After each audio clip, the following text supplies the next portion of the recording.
Hello students, welcome to this lecture. This video is for B.Ed Semester 4 students, Paper 10, Creating an Inclusive School, Unit 2. Our topic is Strategies for Addressing the Educational Needs of Children with Special Needs in an Inclusive Setup. As you all know the meaning of inclusion. Inclusion या समावेशन का अर्थ है सभी को ग्रहण करना, सभी को साथ लेकर चलना। इसी तरह इंक्लूसिव एजुकेशन का अर्थ है ऐसी शिक्षा व्यवस्था जिसमें प्रत्येक बच्चे का स्थान हो और उसके व्यक्तित्व का संपूर्ण विकास हो। तभी हर बच्चा राष्ट्र निर्माण में अपनी योगदान दे सकता है। लोगों में ये आम धारणा है कि इंक्लूसिव एजुकेशन का मतलब डिसेबल्ड बच्चों को रेगुलर स्कूल में शिक्षा प्रदान करना है, मगर इंक्लूसिव एजुकेशन का अर्थ काफी व्यापक है। ये उन सभी बच्चों के शिक्षा के अधिकार की बात कहता है जिन्हें उनके age, gender, race, social class, religion, ethnicity, language, disability, learning styles के आधार पर सोशली एक्सक्लूड या मार्जिनलाइज कर दिया गया है। इन सभी बच्चों को चिल्ड्रन विद स्पेशल नीड कहा जाता है। डिसेबल्ड बच्चे इसी ग्रुप का एक हिस्सा हैं। इंक्लूसिव एजुकेशन विविधता यानी डाइवर्सिटी को अपनाने की बात कहता है। Inclusive education lays the foundation for an inclusive society, accepting, respecting and celebrating diversity. हमारे संविधान में 86th अमेंडमेंट के अनुसार शिक्षा एक फंडामेंटल राइट बन गया है। फंडामेंटल राइट का अर्थ तो आप समझते हैं। किसी भी बच्चे को उसके भिन्नता के आधार पर उसके अपने इस अधिकार से वंचित नहीं कर सकते, बल्कि सरकारों पर यह दायित्व है कि वे इस बच्चे की शिक्षा सुविधाजनक निकटतम स्थान पर सुनिश्चित करें। ऐसा तभी संभव है जब हम अपने प्रत्येक विद्यालय को एक इंक्लूसिव स्कूल बना सकें। ये काम कठिन और जटिल जरूर है, मगर असंभव नहीं। स्पेशल नीड बच्चों को समाज में फिट करने के लिए हमें सिस्टम में कुछ बदलाव या मॉडिफिकेशन करने की जरूरत है, और इसकी सबसे अहम जिम्मेदारी टीचर्स पर होगी। फ्यूचर टीचर्स होने के नाते इस पॉलिसी, इस आइडिया को इम्प्लीमेंट करने की जिम्मेदारी आप पर होगी। तो चलिए उन तरीकों और रणनीतियों के बारे में जानें जिन्हें अपनाकर आप स्पेशल नीड बच्चों के एजुकेशनल नीड्स को पूरा करने के लिए एक इंक्लूसिव क्लासरूम क्रिएट कर सकें। इस विषय को हम 3 हेडिंग्स के अंतर्गत पढ़ेंगे। First, classroom management, second, flexible curriculum and third, flexible teaching learning strategies.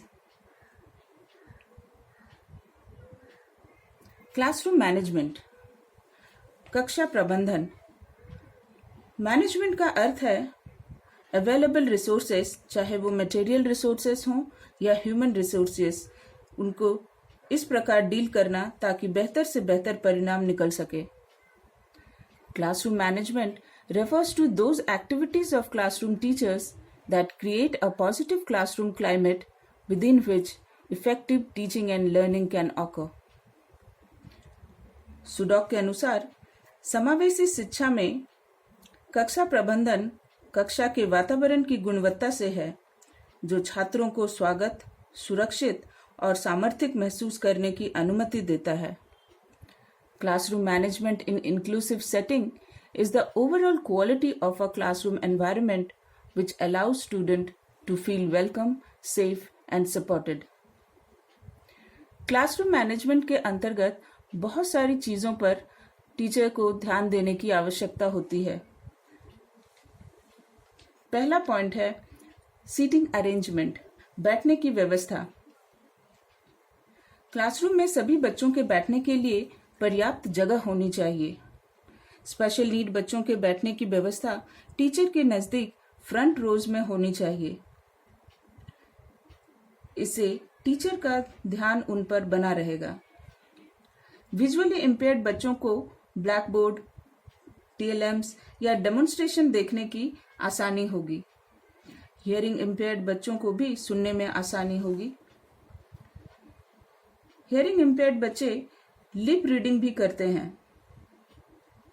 Autistic, mentally retarded, orthopaedic disabled या लर्निंग डिसेबल्ड बच्चों को लिखने में भी कठिनाई होती है। टीचर के नजदीक होने पर टीचर का ध्यान उन पर हमेशा बना रहेगा। इनमें से कुछ बच्चों को विशेष प्रकार के चेयर्स की भी जरूरत होती है। उनके डेस्क पर उनके सामान रखने के लिए डिफरेंट टाइप्स ऑफ होल्डर्स भी होने चाहिए। कुछ बच्चे जैसे ऑटिस्टिक, एडीएचडी से ग्रसित बच्चे इजीली डिस्ट्रैक्ट हो जाते हैं। इसी कारण उन्हें खिड़की या दरवाजों के पास नहीं बैठाना चाहिए। Next is assistive aids and devices. कोई भी आइटम, सिस्टम या प्रोडक्ट जो डिसेबल्ड पर्सन के कार्य क्षमता को बढ़ाने में मदद करती है उसे असिस्टिव एड या डिवाइस कहते हैं। स्पेशल नीड बच्चे कई तरह के एड्स या डिवाइसेस का प्रयोग करते हैं। ये बच्चे अपने इन उपकरणों से काफी जुड़े हुए होते हैं और उन्हें अपने आप का ही एक हिस्सा मानते हैं। इसीलिए अन्य बच्चों को ये सख्त निर्देश देना चाहिए कि वे उनके अनुमति के बिना उनके उपकरणों से न खेलें। चलिए कुछ असिस्टिव एड्स और डिवाइसेस के बारे जानें। For hearing impaired, hearing aids, phonic ears, amplifiers, videotapes, sign language package, infrared systems, hearing loop systems, etc. For visually impaired, braille books, braille slate and stylus, large print material, magnifying glasses, abacus, talking calculators, tape recorder, radio, talking books, special watches, specialized maps, security appliances, canes, laser appliances, CCTV, etc. For locomotor impaired, crutches, walker, splints, sophisticated wheelchairs, prosthetic parts, tricycles, rubber mats, adjustable bench and desk with holders, specialized writing tools, lapboard, page turner, etc. For speech and language impaired, audio tapes, recorders, picture exchange communicative system, special programmed computers or iPads or iPhones, etc. For intellectual impaired, abacus, pegboard, playing cards, puzzles, clay, real objects, word processor, etc. चलिए कुछ assistive ads को देखते हैं। ये Braille alphabets हैं। जैसा कि आप जानते हैं, ब्रेल स्क्रिप्ट की खोज लुइस ब्रेल ने की थी। बचपन में ही एक एक्सीडेंट में उनके दोनों आंखों की रोशनी चली गई थी, मगर काफ़ी मेधावी होने के कारण उन्होंने अपनी पढ़ाई पूरी की और ब्रेल स्क्रिप्ट की खोज की, जो आज भी प्रयोग में लाई जाती है। साथ ही स्पेशल प्रकार का एक रीडर है जो टेक्स्ट को मैग्नीफाइन कर सकता है। ये ऑर्थोपेडिक डिसेबल्ड बच्चों के द्वारा इस्तेमाल की जाने वाले कुछ वॉकर्स हैं। विजुअली इम्पेयर्ड चिल्ड्रन द्वारा इस्तेमाल की जाने वाले special watch and talking readers. Our next point is access to TLMs, शिक्षण अधिगम सामग्रियां। TLM बच्चों के एज और लेवल के अनुसार होने चाहिए। मल्टी सेंसरी TLMs का प्रयोग करना चाहिए, जैसे audio aids, visual aids, audio visual aids, tactile aids या स्वयं करके सीखने वाले एक्टिविटीज। स्पेशल नीड बच्चे कंप्यूटर में भी काफी रुचि दिखाते हैं। प्रत्येक विद्यालय में उचित TLMs के लिए एक रिसोर्स सेंटर होना चाहिए। चित्र में आप एक टेक्टाइल मटेरियल्स देख रहे हैं। लेफ्ट हैंड साइड जो है वो एक रेडीमेड टेक्टाइल मटेरियल है, मगर शिक्षक अपने प्रयासों के द्वारा खुद से भी बहुत सारे टेक्टाइल मटेरियल्स बना सकते हैं, जैसा कि हम राइट हैंड साइड देख सकते हैं। Next is light and ventilation, रोशनी एवं वायु संचार। कक्षा में अच्छी रोशनी होनी चाहिए, साथ ही ये हवादार भी होनी चाहिए। कुछ स्पेशल नीड बच्चे loud noise, bright lights, hot and cold temperature आदि से कुछ बिहेवियरल आउटबर्स्ट दिखा सकते हैं, इसलिए ऐसे फैक्टर्स को अपने क्लासरूम से एलिमिनेट करना चाहिए।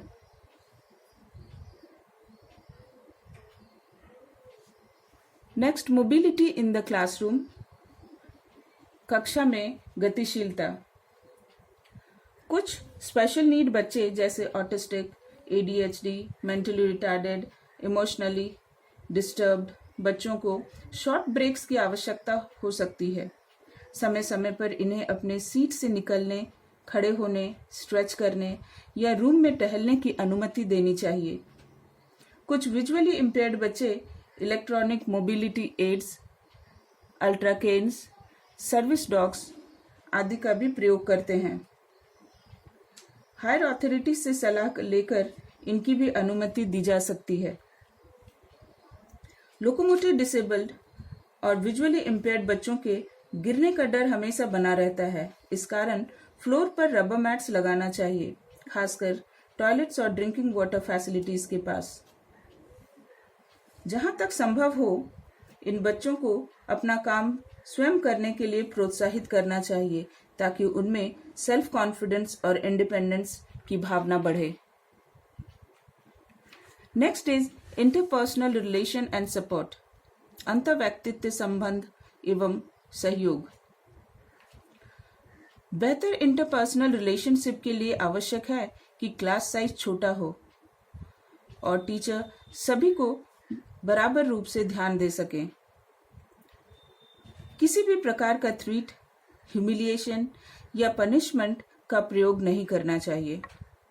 स्पेशल नीड बच्चों के अचीवमेंट या इंटरैक्शन बढ़ाने के लिए कुछ वॉलंटियर्स क्लासमेट्स की मदद ली जा सकती है, जैसे बडी सिस्टम्स या सर्कल ऑफ फ्रेंड्स में किया जाता है। बडी सिस्टम में किसी बच्चे को स्पेशल नीड बच्चे का पार्टनर बनाया जाता है, जो उसे सभी एक्टिविटीज में सुपरवाइज करता है। इससे स्पेशल नीड बच्चे को तो फायदा होता ही है, साथ ही दूसरे बच्चे में भी सेंस ऑफ रेस्पेक्ट और रिस्पॉन्सिबिलिटी डेवलप करता है। सर्कल ऑफ फ्रेंड्स में एक बच्चे की जगह 5-6 बच्चों की मदद ली जाती है, जो उसे अलग अलग क्षेत्रों में जैसे खेलकूद, पढ़ाई लिखाई, कला आदि में मदद करते हैं। इन वॉलंटियर्स के चुनाव के समय टीचर्स को सावधानी बरतनी चाहिए। साथ ही ऐसे मौके भी तलाशने चाहिए जहां स्पेशल नीड बच्चा दूसरों की मदद कर सके। टीचर्स को रेगुलर बेसिस में दूसरे teachers, parents, counsellors, specialist, resource teachers आदि से बातचीत करते रहना चाहिए। हमारा नेक्स्ट हेडिंग है फ्लेक्सिबल करिकुलम, लचीला पाठ्यक्रम।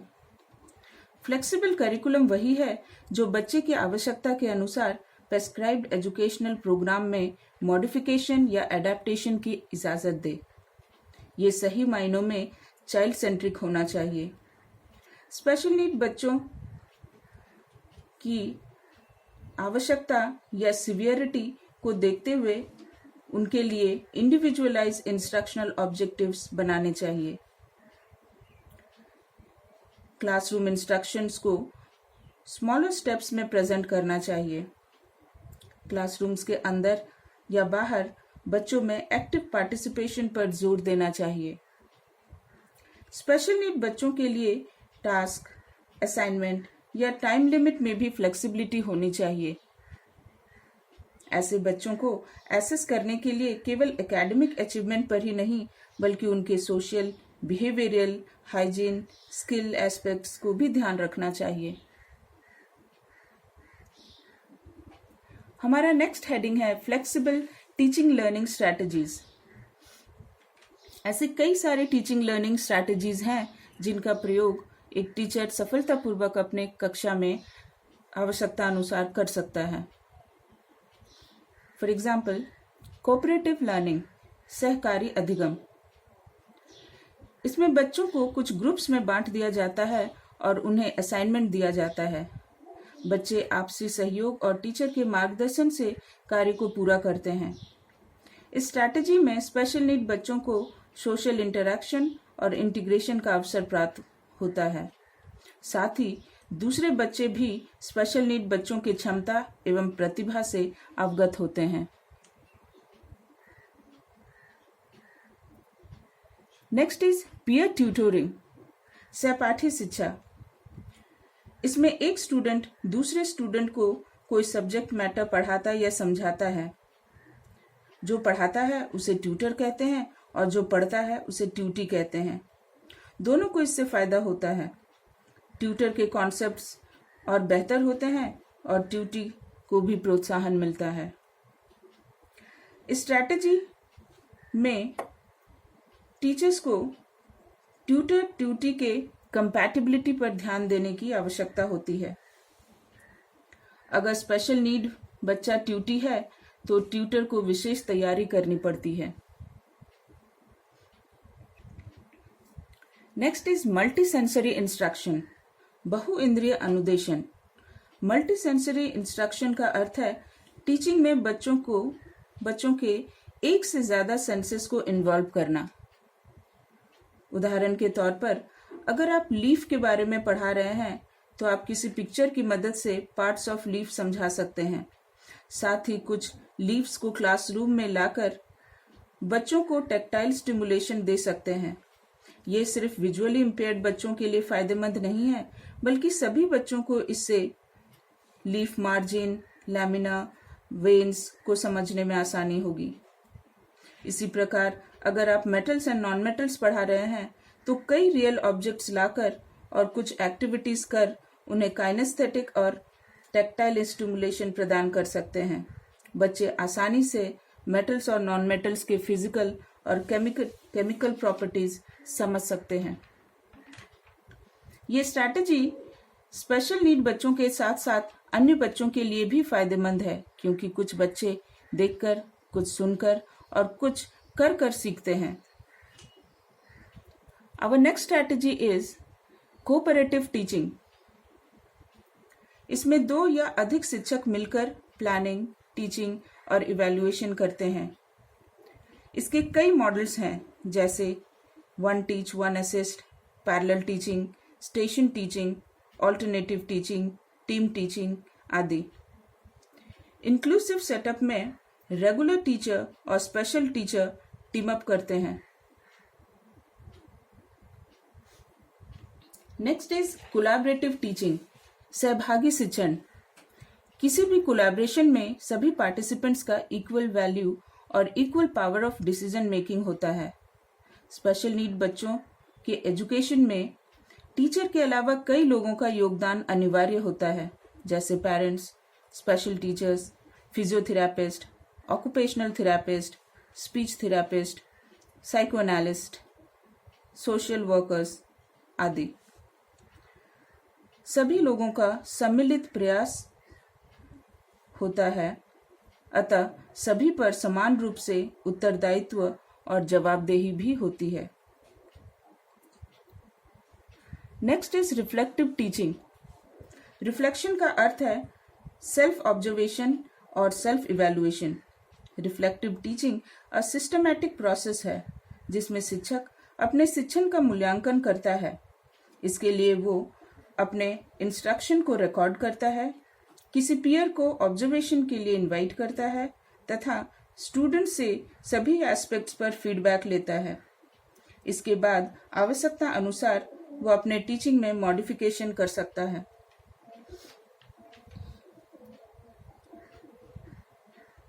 Next is e learning.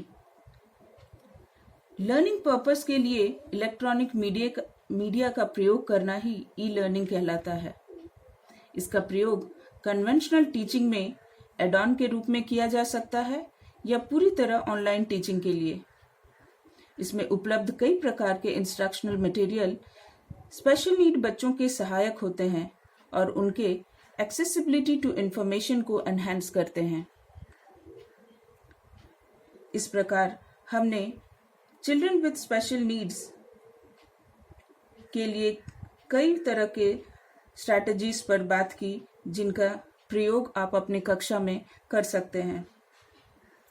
आपको एक बात सदा याद रखनी चाहिए, if the child can't learn the way we teach, maybe we should teach the way they learn. Thank you.